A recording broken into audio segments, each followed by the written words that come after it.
Repita comigo assim: Senhor. Mais forte: Senhor, eu tenho certeza que o Senhor me ama. Olha para a pessoa que está do seu lado e fala: eu tenho certeza que o Senhor te ama. Agora pega na mão dela e fala assim: eu tenho certeza que o Senhor nos ama.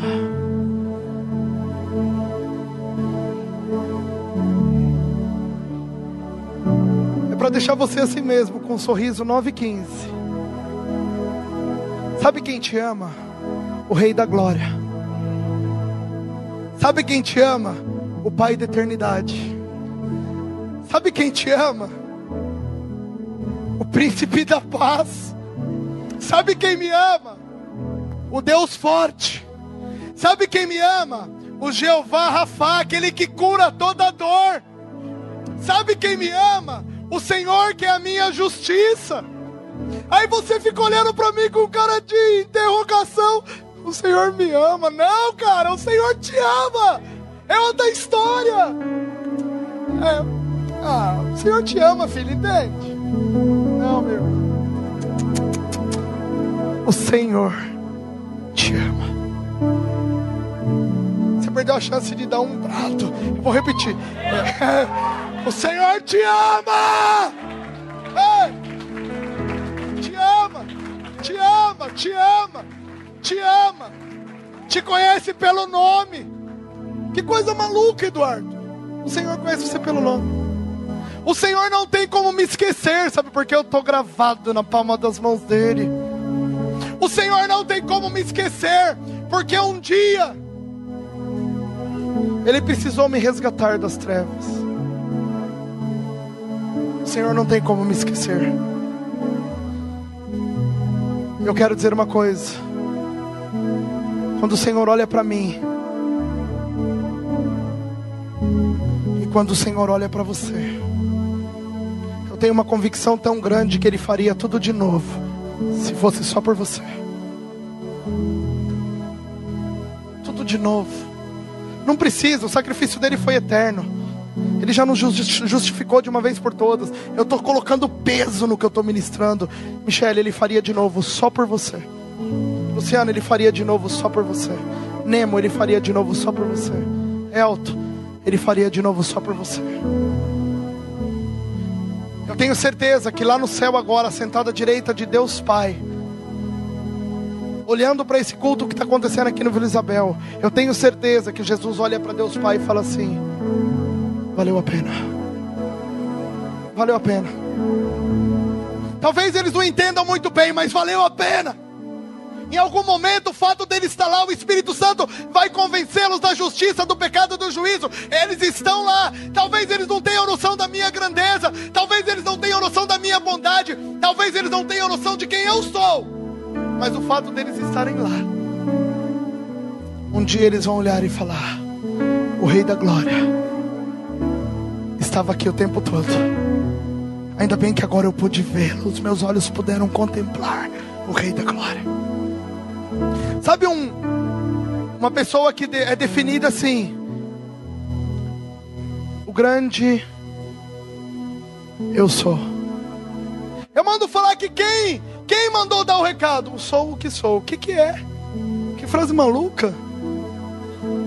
E eu passei estudando ela um tempo, e eu fico pensando, Gerson, no seguinte: o que você precisa que Deus seja na tua vida? Pensa rápido. Ele é. Se você precisa que Deus seja o teu sono porque você não dorme, Ele é. Se você precisa que Deus seja o seu refúgio, a tua retaguarda, a tua paz, porque você está passando momentos de... Ele é. Essa é a definição: eu sou. Eu sou. O quê? Não sei. Eu sei o que Ele é para mim. Você precisa saber o que Ele é para você. O que você precisa que Ele seja? A cura? Ele é. O que você precisa que Ele seja? A paz? Ele é. O que você precisa? O refrigério? Ele é. O que você precisa que Ele seja? O guarda? Ele é. O que você precisa que Ele seja? Ele é. Aquele que era, aquele que é e aquele que há de vir. O alfa, o ômega, o princípio e o fim. O começo e o final de todas as coisas. Quando você foi nascer, Ele estava lá ajudando o médico. Se foi de parto normal, ele estava lá ajudando. Se foi de cesárea, ele estava lá. E lá no final, quando você achar que não aguenta mais, ele estende a mão e te puxa e fala: vem para mim, eu estou te esperando. Começo da tua história, e no final ele vai estar lá te esperando também. Eu tenho uma coisa para falar para você.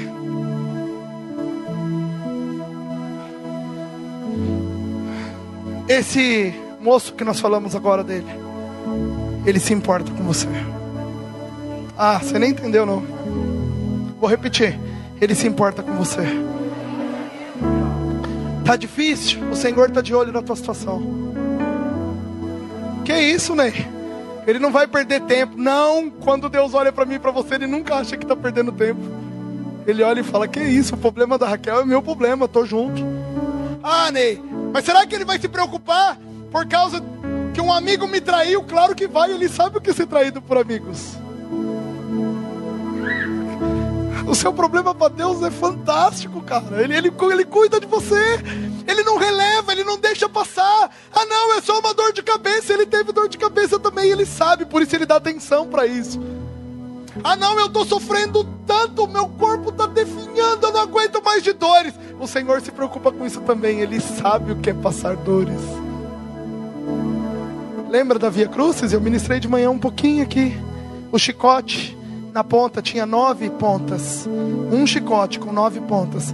Cada chibatada fazia 9 hematomas. Muitas das pessoas que pegavam aquela Via Crucis não chegavam a ser crucificadas. Elas morriam de hemorragia antes. Mas Jesus não. Ele passou tudo o que tinha que passar para lembrar a você: se você estiver passando por algo que você acha que ninguém se importa, o Senhor se importa. Houve um dia, e a história que eu vou relatar para você, e não vai demorar, está em Lucas 7. A Bíblia diz que Jesus, entrando em Cafarnaum, Lucas 7.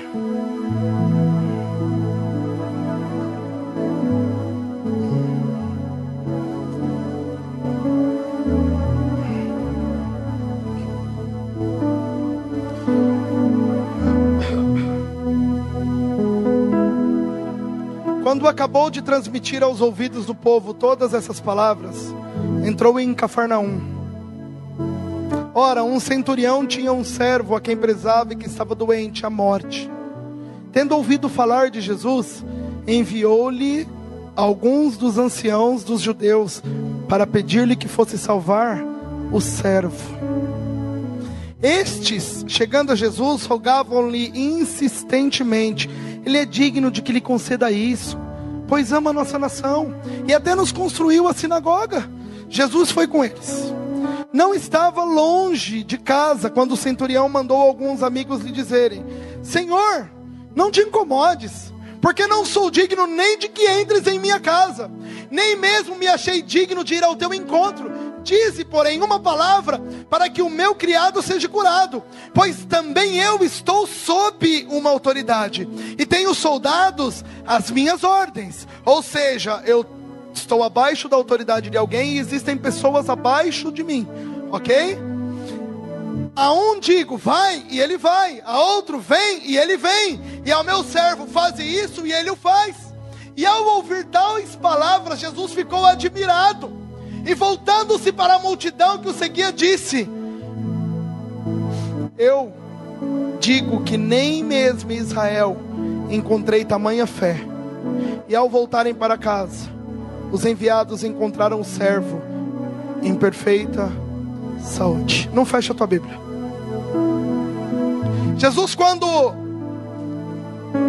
começou a desenvolver o seu ministério, ele escolheu Cafarnaum, uma pequena cidade onde ele fixou. E entenda o que eu vou te falar, porque teve uma das passagens que ele falou: olha bem para o filho do homem, não tem nem onde reclinar a cabeça, ok? Era uma força de expressão. Se você quiser me seguir, não vai ser fácil. Mas ele, quando passava por Cafarnaum, ali era o local onde ele escolheu para, olha para minha mão, residir, ok? E chegando depois de algumas situações, tenho certeza de que depois de alguns milagres, tenho certeza que depois de ministrar a palavra, de ensinar para multidões, ele voltou para casa, a fim de descansar um pouco. Provavelmente os dias não tinham sido fáceis. E ao chegar em Cafarnaum, o local onde ele residia, onde ele fixava-se, às vezes, mandaram lhe chamar porque havia, repita comigo assim, um servo. O patrão dele era importante, mas a cura não era para o patrão, a cura era para um servo. E é impressionante nessa história, porque eu vou ler a próxima. É impressionante que o centurião vira e fala assim: eu acredito tanto no poder da palavra desse homem, porque a Bíblia relata que ele ouviu falar de Jesus. E aí eu quero abrir rápido um parênteses e ceia daqui um pouquinho.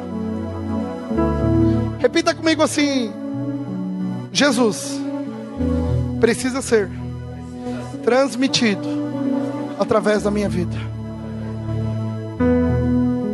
O que tem ouvido falar a respeito do seu Jesus lá no teu trabalho? Como Jesus tem sido testificado na faculdade? Como Jesus tem sido, como que os teus vizinhos têm ouvido falar de Jesus através da tua e da minha vida?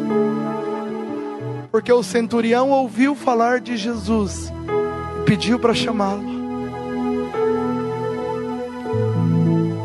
Será que o testemunho de vida que eu e você como cristãos, como pequenos cristos, como pessoas colocadas na face da terra para sermos e fazermos a diferença, como nós temos levado o evangelho? As pessoas têm ouvido falar o que a seu respeito? Manda chamar o Nemo, porque eu tenho certeza que o Deus que ele serve vai fazer a diferença aqui na minha casa. Manda chamar o Reginaldo, manda chamar o Elias, manda chamar a Cláudia, manda chamar o Gerson, manda chamar o Ronildo, manda chamar o Weber, o Ricardo, manda chamar, porque tem algo estranho acontecendo na minha casa, e eu sei que o Deus ao qual ele serve faz a diferença, porque eu tenho visto isso nítida e notoriamente na vida deles. Nós somos colocados na face da terra para sermos e fazermos a diferença. Do contrário, não vale a pena. Do contrário, não vale a pena você achar que está negando a si mesmo para seguir um evangelho ao qual você não dá bom testemunho.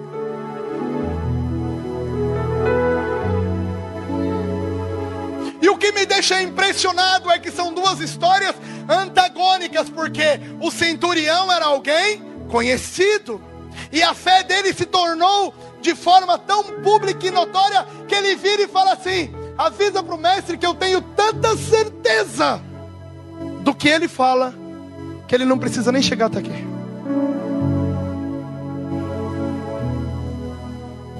Nem chegar até aqui. Sabe o que é isso? Isso é uma demonstração de fé extrema. Você crê em Deus? Se ele virar e falar: demonstre o tanto que você crê, como vai ser? Avisa para ele que eu sei quem ele é.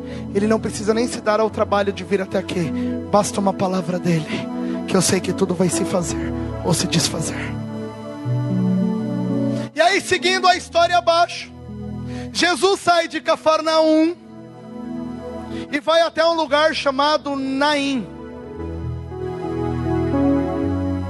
Naim tem um significado bonito, quase que literalmente significa agradável, um local agradável. E Naim só entrou na história, na nossa história bíblica. Você não ouve falar de Naim mais em nenhum lugar, só nessa narrativa, porque Jesus se importou com uma mulher que a Bíblia não cita nem o nome dela, mas que precisava de Jesus lá naquele dia. A Bíblia diz assim, que se deslocando Jesus de Cafarnaum, foi até Naim. E é interessante que não era daqui na casa do Edu, dá uns 300, 400 metros em linha reta. Não é daqui na casa do Ricardo, do Gu, que dá uns 100 metros aqui. Não. Eu vou dar uma média de distância, porque tem alguns historiadores que dizem que de Cafarnaum a Naim eram 32 quilômetros. E tem alguns historiadores que dizem que de Cafarnaum a Naim eram 50 quilômetros. Então, 40 quilômetros. Ok? Vamos usar uma média para não tanto para cima, não tanto para baixo. Tem uns que dizem 38 também. Então vamos usar uma média de 40 quilômetros. Jesus, uma multidão e os discípulos, 40 quilômetros. Mais ou menos um dia de viagem.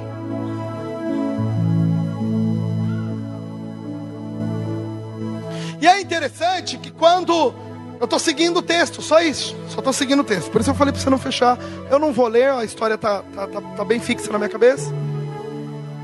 E a Bíblia diz que ao passar pela porta da cidade de Naim, não imagine a porta como uma porta natural. Penso que um grande portal, uma multidão dos que estavam com Jesus, vendo sinais, prodígios e maravilhas, entravam. E uma multidão que acompanhava um funeral saía. O que eu fico pensando, Japa, o que eu fico pensando é se Jesus decide, fala, eu só vou para Naim amanhã. Amanhã eu vou. Eu estou cansado. Eu já estava cansado. Aí surge a história desse moço do centurião. Puxa, tive que andar mais um pouquinho. Mesmo não tendo que chegar na casa dele, eu andei um pouco, eu estou cansado. Era justo. Já tinha ministrado, já tinha pregado, já tinha feito sinais, já tinha feito prodígio, já tinha vindo na escola dominical, já tinha vindo no culto de quarta. Para que eu vou domingo à noite, cara? Estou morrendo de dor de cabeça, eu não vou na igreja hoje não.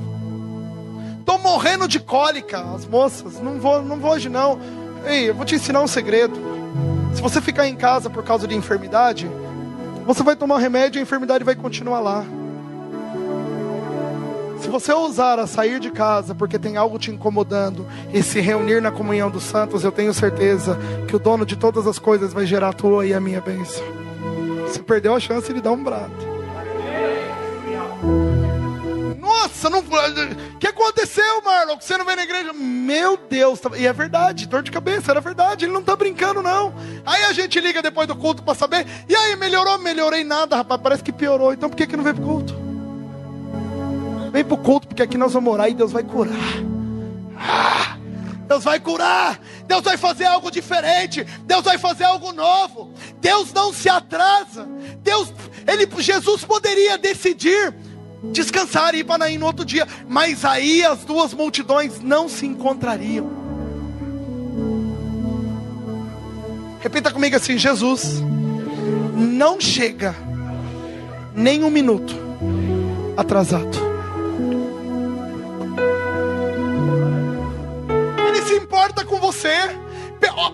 Meu Deus, olha a situação dessa mulher culturalmente. A mulher, e em alguns lugares lá, até hoje é assim. Ela nasce, o pai é o dono. Ela casa, o marido é o dono. O marido morre, o filho mais velho passa a ser o responsável.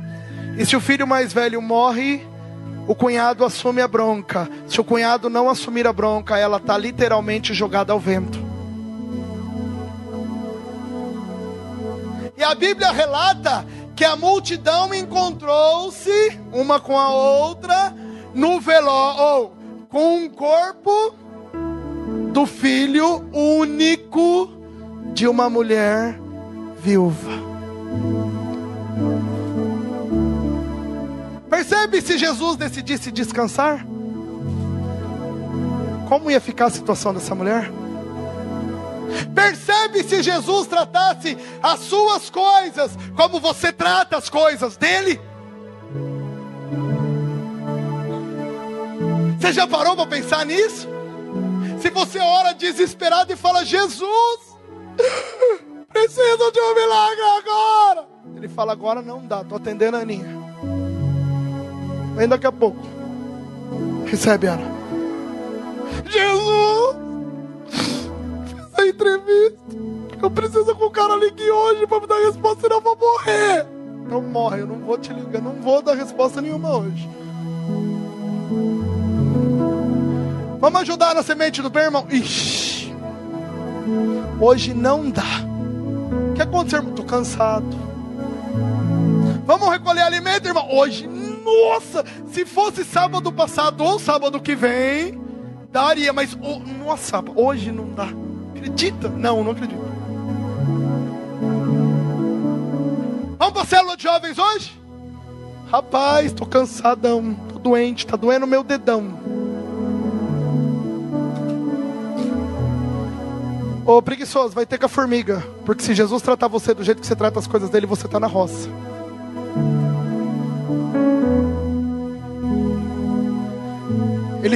A Júlia falou aqui, ai. Ele se importa com você, mas ele é justo e fiel.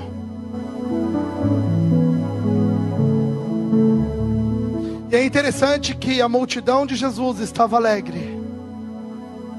E a multidão que estava levando aquele corpo para fora da cidade em torno de 10 minutos, porque não se podia enterrar mortos na terra dos vivos, então tinha que ser fora dos muros da cidade. Aquela multidão chorava. À frente iam as carpideiras. Carpideiras eram mulheres contratadas para chorar mesmo. Junto com elas iam os flautistas e os tocadores de símbolos.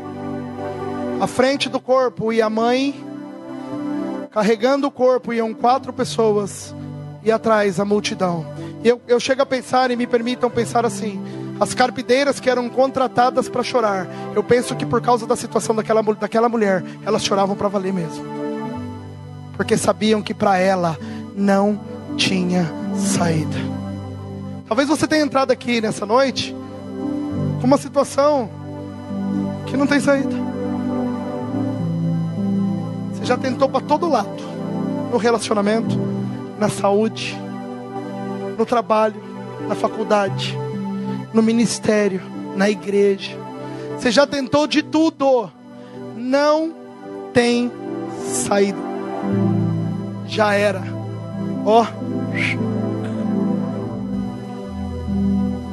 Tudo bem, Renata? Estou tentando, estou lutando. Vê saída? Não vejo. Repita comigo assim: o Deus que se importa comigo pode resolver todas as impossibilidades da minha vida hoje.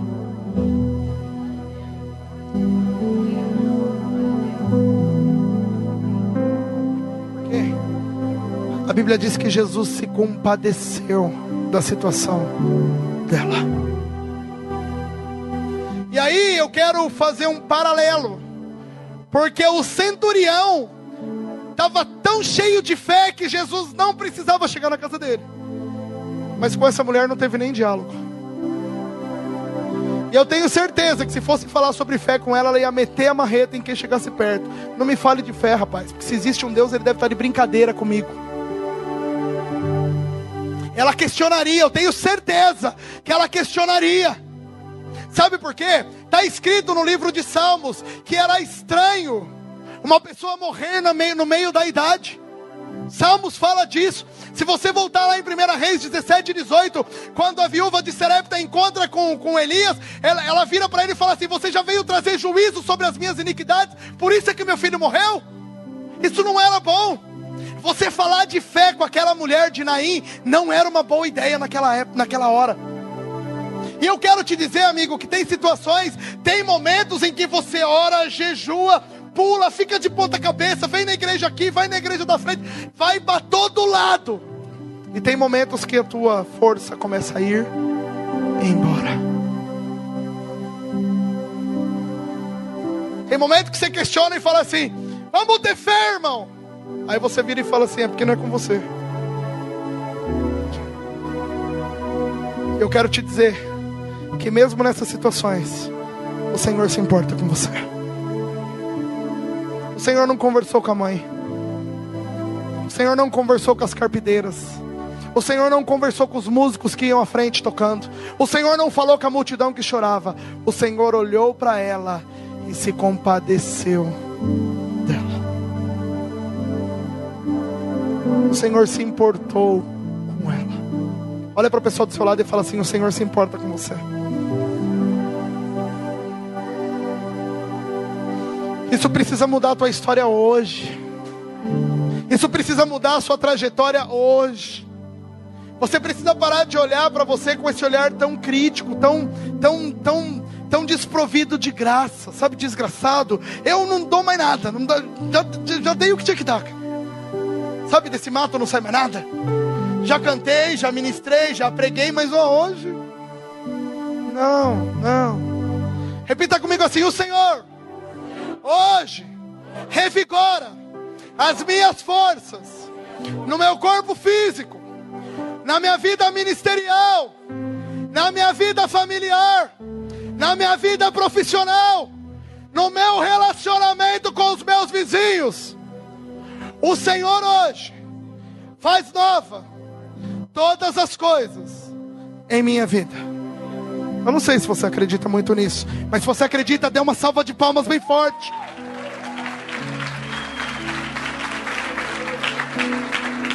Pode aplaudir ao Senhor. Obrigado, Pai, porque o Senhor tem cuidado de nós. O Senhor tem nos revigorado. E ao tocar,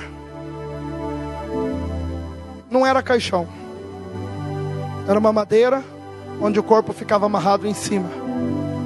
O pano cobria até o pescoço, mas o rosto ficava à mostra. Ao tocar naquele esquife, naquele pano, naquela madeira, a Bíblia diz que o morto não precisou nem da ajuda de ninguém para sentar. Ele sentou imediatamente e começou a falar. O Senhor é Deus de já. Deus de já. Deus do já. Ah não, o pastor está pregando aí, eu tô até profetizando o que ele está falando com a minha boca, mas eu acho que não é para mim, para agora, não, eu estou profetizando sobre a tua vida, é para já. Mas como que vai se cumprir? Se você quiser. Se você quiser. Quando eu profetizo aqui na frente, eu estou ministrando a palavra e a palavra não volta vazio. Está escrito no Salmo 91 que o Senhor dá ordem aos anjos dele para pegar aquilo que eu estou profetizando e lançando sobre a tua vida e te trazer e falar: está aqui. Ah, não quero. Demorou, tá bom. Tudo bem. Ele é um cavaleiro, ele respeita a tua vontade. Só que tem uma coisa. Eu aprendi uma frase com o meu pastor e ele falava assim: para de correr, porque no reino você é insubstituível. Como assim, Ney? Lá na empresa do Eric, a hora que o Eric não produziu o que tem que produzir, ele simplesmente é cortado e jogado fora. Lá na minha empresa, quando eu não produzir o que eu tenho que produzir, eu sou cortado e jogado fora. No reino de Deus não. O que está acontecendo? O Senhor vai tratar de você. O Senhor vai cuidar de você. Tem uma música do Apocalipse 16 que fala assim: se você está cansado, não se preocupe, eu pego na tua mão e te carrego. Eu vou fazer o seu por você, até que você tenha força para fazer o seu de novo.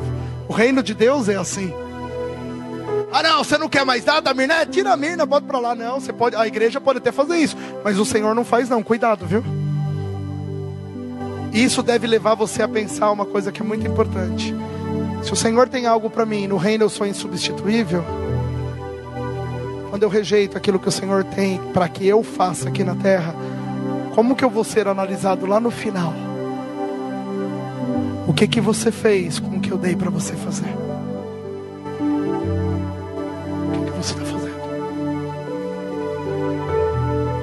O que você está fazendo com o que eu tenho dado nas tuas mãos? Que o Senhor se importa com você, você já sabe. A pergunta é para você hoje: o quanto você se importa com o reino dele? O nome da viúva de Naim não foi revelado. O nome do centurião só falou do cargo dele para mostrar que era importante. E o nome dela, por ser viúva e sem o filho, na cultura da época, tipo assim, não tem importância nenhuma. O Senhor chega e fala: eu me importo tanto com um quanto com o outro. A questão é o quanto você se importa com o meu reino. O que você tem feito com o que eu tenho colocado em tuas mãos? Aleluia.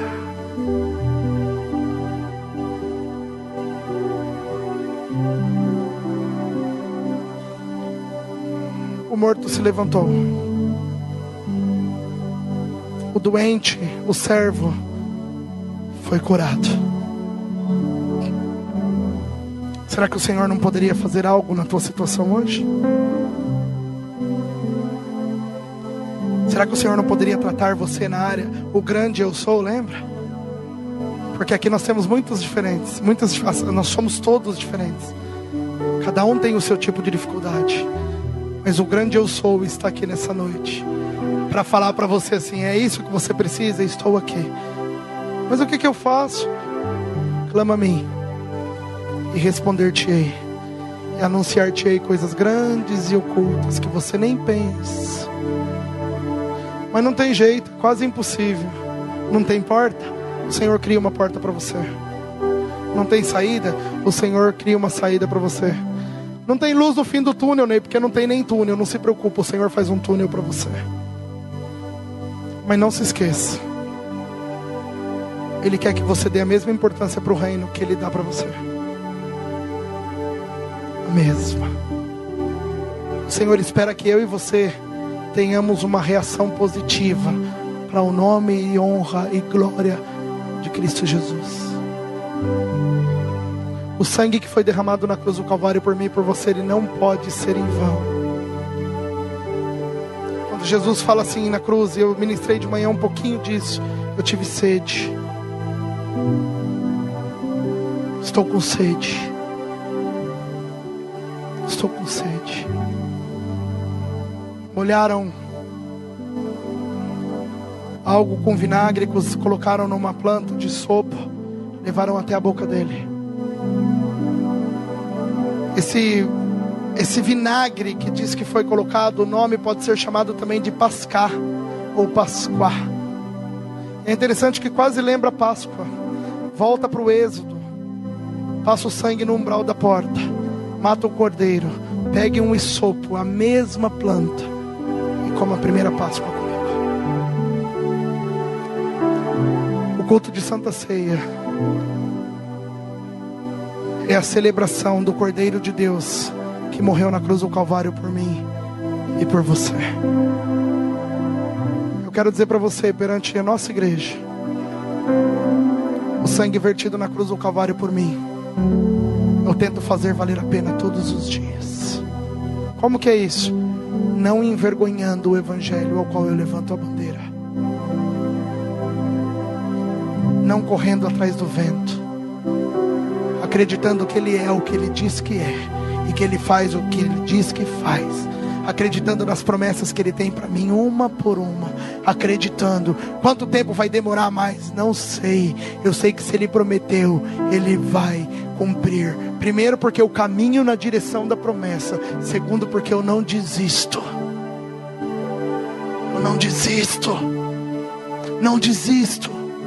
Eu brincava com uma pessoa no começo do culto, eu não me lembro agora quem, a Marina. Quando o Senhor falou: tenho algo para você ministerial. O meu medo não é de pregar. O meu medo não é de tocar, porque eu domino. O meu medo é lutar contra a minha natureza. Como que é isso? Eu não gosto de barulho. Como que músico não gosta de barulho? Aí eu estou ministrando louvor hoje, eu acho que vocês podem cantar mais alto. Abrir mão, pegar a sua cruz e seguir a Cristo.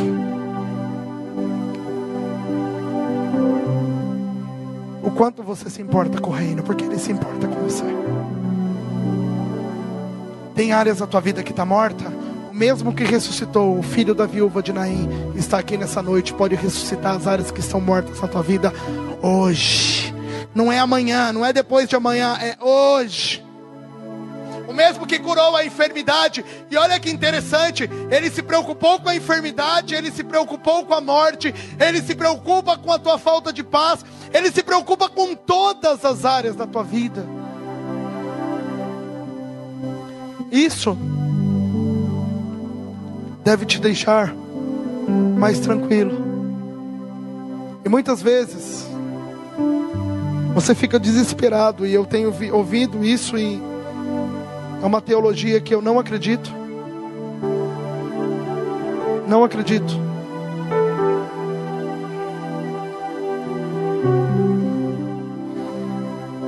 Muitas pessoas vêm para o Evangelho e continuam se sentindo amaldiçoadas.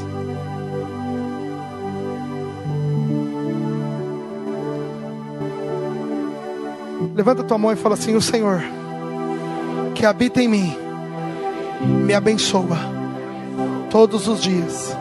E se Ele me abençoa, quem poderá me amaldiçoar?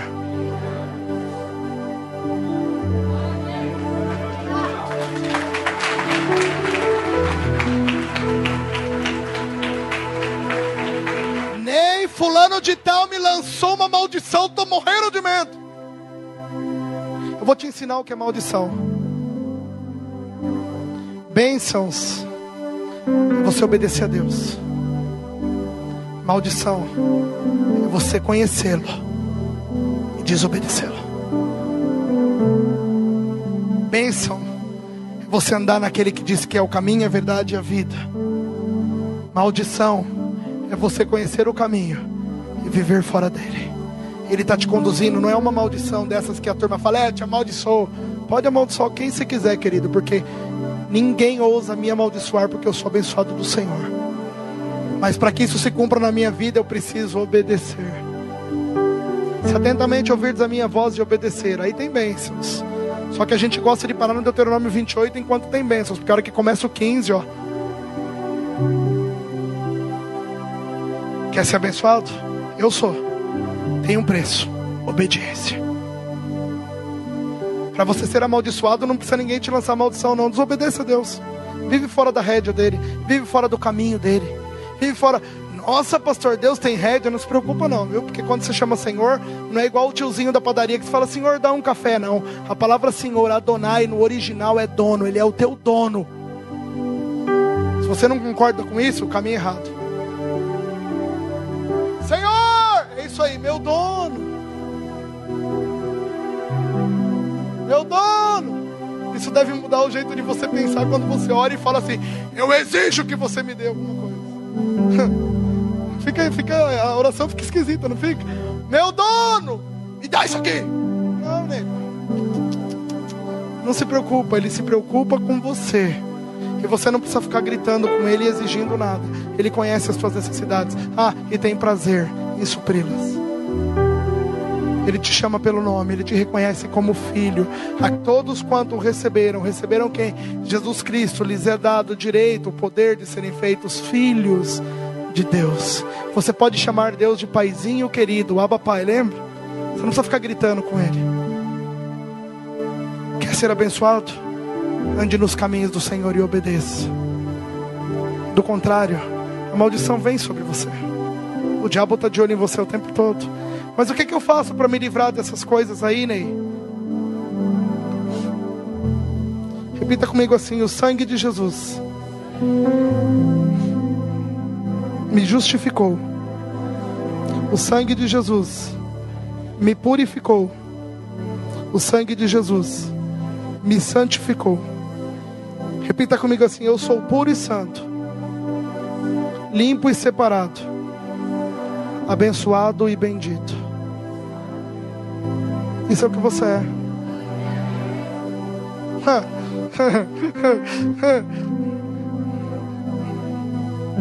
Se você não fizer tal coisa, você vai ver o que vai acontecer com você. Não vai acontecer nada. Eu não como galinha preta porque eu não gosto de frango mesmo. Mas tem gente que morre de medo porque às vezes tem macumba na porta da casa. Crente. Encontrei uns fios de cabelo enroladinho. Será que está amarrando a minha vida? Que amarrando a tua vida, amigo? Para com isso. O sangue de Jesus já te livrou disso aí, cara. Só que assim, guarda bem o que eu vou te falar. Não brinque com o diabo. Eu vejo às vezes os irmãos cantar e pular o piso na cabeça do diabo. Cuidado. Cuidado com o chifre, pra você não furar o pé. Eu tô brincando só para te descontrair. Mas cuidado com o diabo, porque ele é forte. Não brinque com ele. Tem uma coisa chamada poder e autoridade. O diabo é forte, mas em Cristo Jesus, nós temos poder e autoridade sobre principados e potestades, sobre ele. Em Cristo Jesus. Tô com medo, Ney. Eu não sei quem, outro dia eu brinquei. Vamos supor que aconteça algo aqui em nossa igreja. E o inimigo se manifeste em algumas pessoas. E aí eu tô orando para um. A Ana tá orando para outro. A Michele tá orando para outro. O pastor Vladimir para outro. O Heber para outro. O Elias para outro. O Caio para outro. Você viu que eu já contei bastante gente com problema. Aí começa o dobro a pular. Só que o pastor já está orando para um. Se eu e você temos poder e autoridade em Cristo Jesus, não é o nome pastor que expulsa demônio, é o nome de Jesus. O que você faz? Você tem autoridade de Cristo? Como tem sido a sua vida dia a dia? Como tem sido o seu comportamento? Voltando ao princípio da palavra, como tem sido o seu testemunho? Porque eu volto a frisar, o diabo está aqui, ó.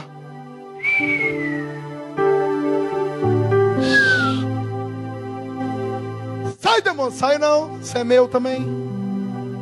Eu já vi. Você pensa que isso é historinha? E ele conta a história do que a pessoa fez no dia anterior. Eu estava lá, eu vi. Então não tem nada a ver com o cargo, com o presbítero, com o pastor, não, tem a ver com a tua vida com Deus. Pode cair a metade aqui, se você tiver poder e autoridade, não tem muito diálogo, é sai em nome de Jesus, sai em nome de Jesus, sai em nome de Jesus, e tem que sair, porque diante desse nome, todo joelho se dobrará, e toda língua confessará, que Jesus Cristo é o Senhor. Glória a Deus, glória a Deus, glória a Deus. Aliás, se você vê a minha carteirinha de pastor e a da Ana e a da Michele, não tem o nome pastor. O meu nome é Ednei. Pastor é uma atribuição. E talvez você confunda isso. Tudo que nós fazemos, você pode fazer também. Você pode orar e quando você orar as pessoas vão ser curadas. Você pode orar e quando você orar os demônios terão que sair. Você pode orar e onde houver falta de paz, a paz vai reinar. Porque a nossa oração é feita sempre num nome. O nome que é acima de todo nome, Cristo Jesus, o que curou o enfermo e o que ressuscitou o filho da mulher de Naim. Eu quero que você fique em pé, por gentileza. Quero pedir para todo o grupo de louvor vir para frente, todo o grupo de louvor.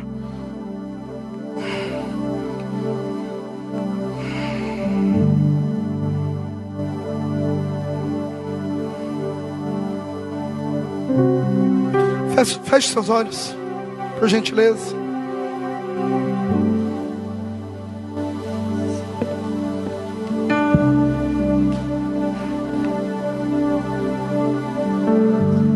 Feche seus olhos.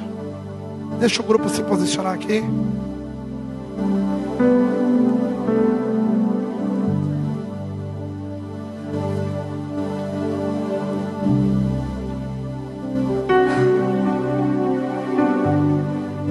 Repita comigo assim: pelo sangue de Cristo Jesus, Deus me resgatou do poder do inimigo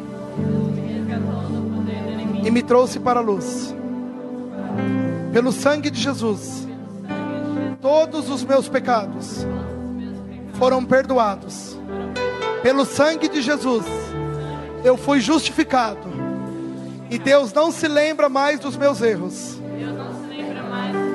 O sangue de Jesus me santificou, e por ser santo, viverei em bênçãos e não em maldições.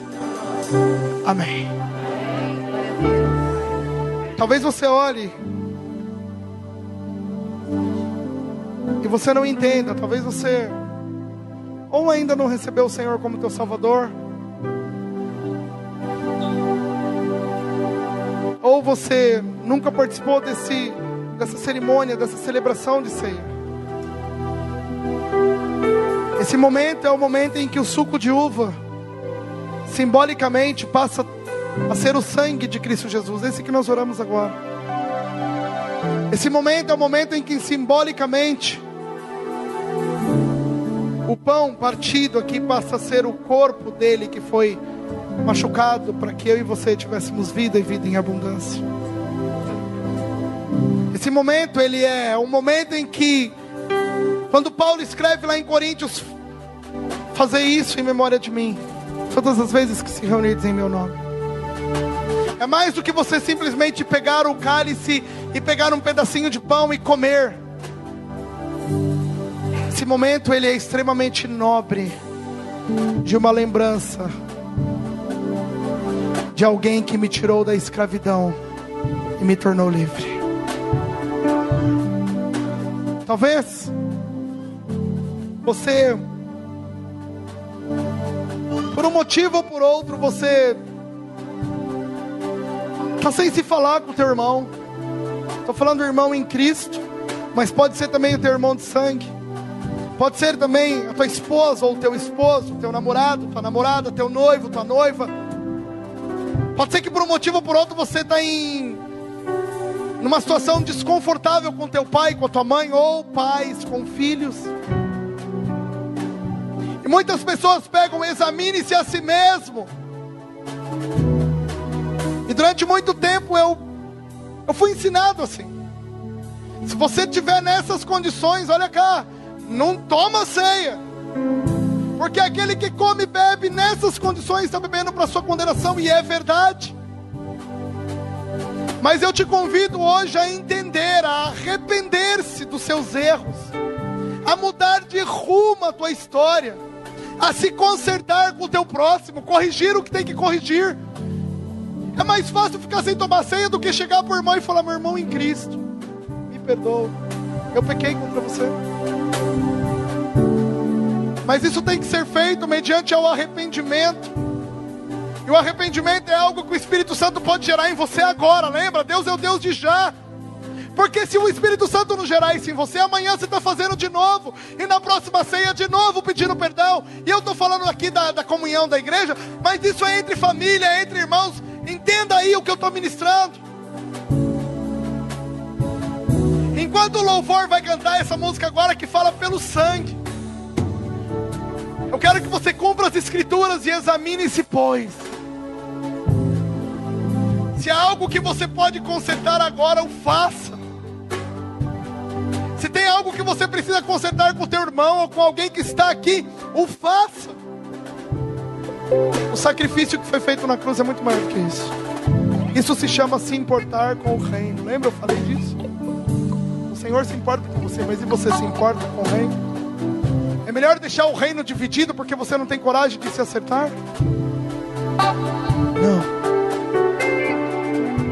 Essa música eu não quero agora, não nesse momento. Nesse momento eu não quero que você cante. Eu quero que você feche os olhos. Toda a igreja fecha os olhos. Por quê? Eu quero que o louvor também feche os olhos. Eles vão cantar com os olhos fechados. Porque se houver algo aqui que precisa ser quebrado, eu não quero que haja constrangimento, que você se sinta constrangido de resolver o que tem que resolver porque tem pessoas olhando.